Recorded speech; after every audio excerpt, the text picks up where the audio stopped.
Ang Moro-Moro ay isang matandang dulang Kastila na naglalarawan ng pakikipaglaban ng mga Kristiyano sa Muslim noong unang panahon. Sa bersyong ito, inyong matutunghayan ang alitan sa pagitan ng mga Kristiyano at Muslim. Ipakikita sa palabas na ito kung gaano katibay ang pananampalataya ng mga Muslim na ipaglaban ang kanilang relihiyon hanggang kamatayan.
Ginoo, maaari ko bang malaman kung saan itong lugar na ito?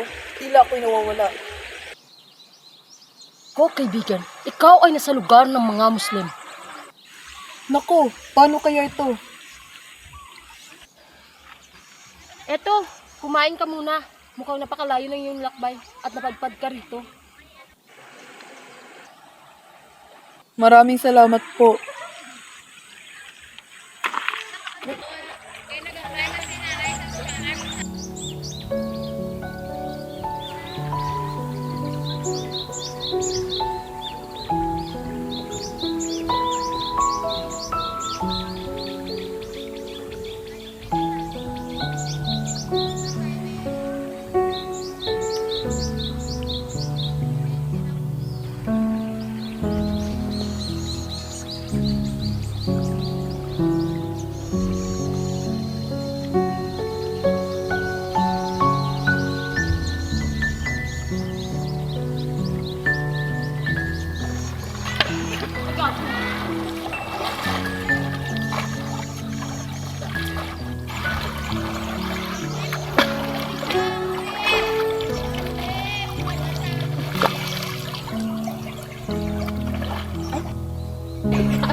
Ipakilala kita sa aming imam.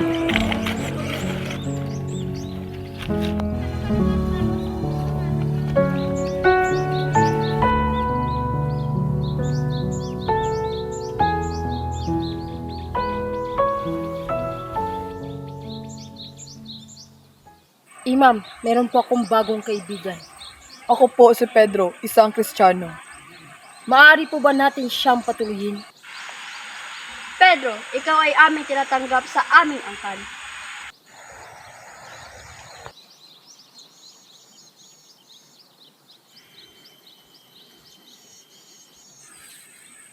Pedro, halika. Saan? May pupuntahan tayo. Tara!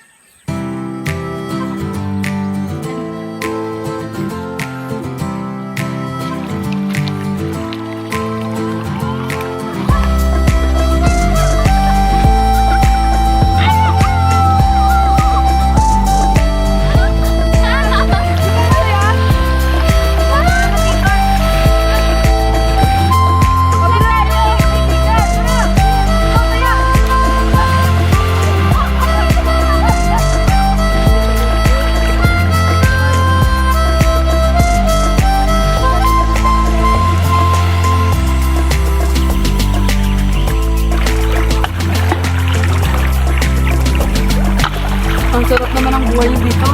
Kaya pa. Tulad ng dagat, napakapayapa. Oo. Kaya pa ng lugar.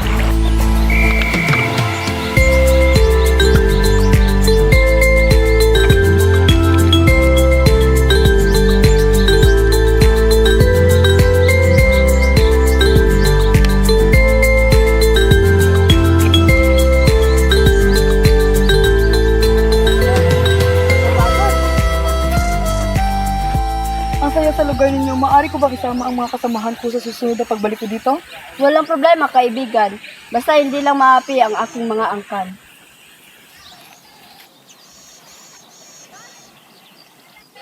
Paalam kaibigan, hanggang sa muli! Kaibigan, maraming salamat.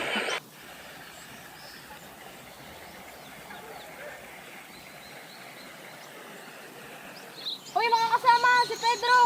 Hoy, si Pedro! Tama, may magandang balita ako sa inyo. Ano yun?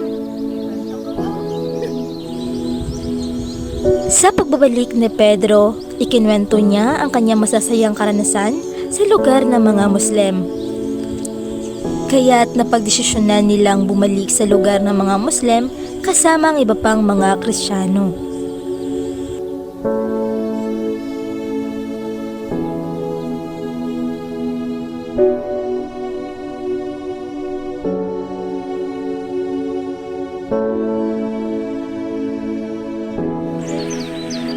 Mukhang malapit na tayo. Tara, bilisan natin.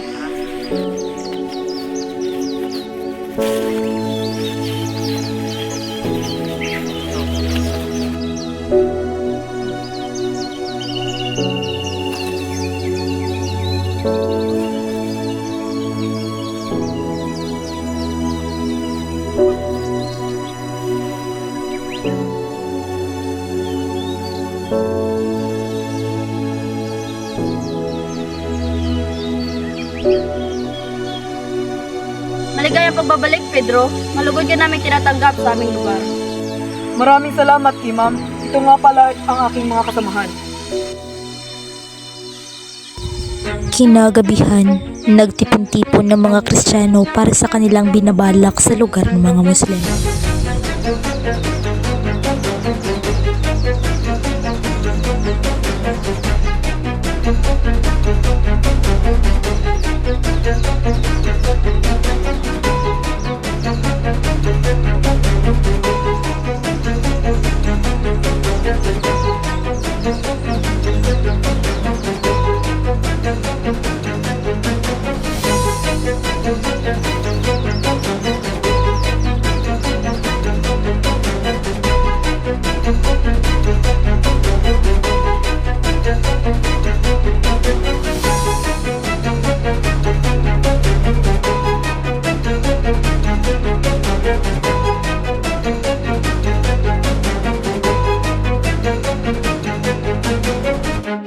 Dan, ikaw ay nakaatas sa magpalaganap ng sultan ng Diyos sa dakong silangan. Ikaw naman Pedro sa dakong kanluran, at si iba naman sa hilaga, at sa timog naman ay si Isko. Imam! Imam! Imam! Imam! Imam, may masamang binabalak ang Kristiyano sa atin. Ano? Anong ibig mong sabihin? Sa aking pagmamasid, nakita ko sila doon sa lumang kubo na sila'y nagpupulong. Ipapalaganap daw nila ang Kristyanismo sa ating angkan. Hindi maaari. Wala silang karapatan. Ipatawag ang buong angkan.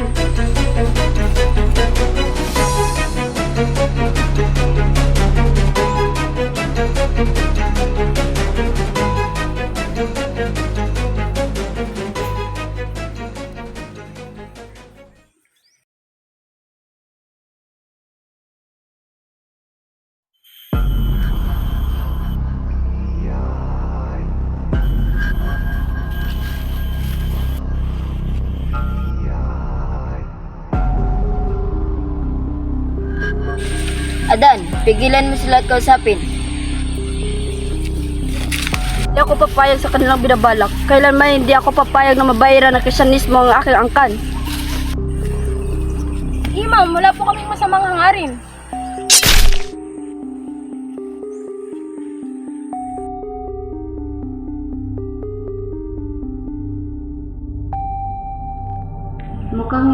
silang pigilan.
Namatay ang aking mga kasamahan dahil sa inyo!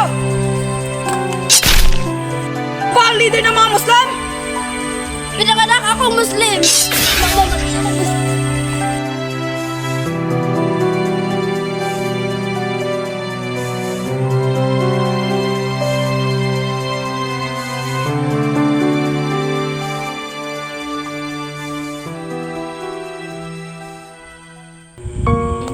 Sa murang paniniwala, ako'y tinanggap bilang kapatid ng mga Muslim. Isang mabuting samahan na nagtanim ng pag-asa, ngunit nagtaglay ako ng madilim na lihim, dala ng galit na hindi nilalang. Nang inubos nila ang angkan ko, ang natira'y aking tinapos, hindi dahil sa pagkapuot, kundi dahil sa dugo ng sugat na hindi gumagaling. Sa dulo, ang mabuti at masama ay nagtagpo sa alaala ng aming samahan.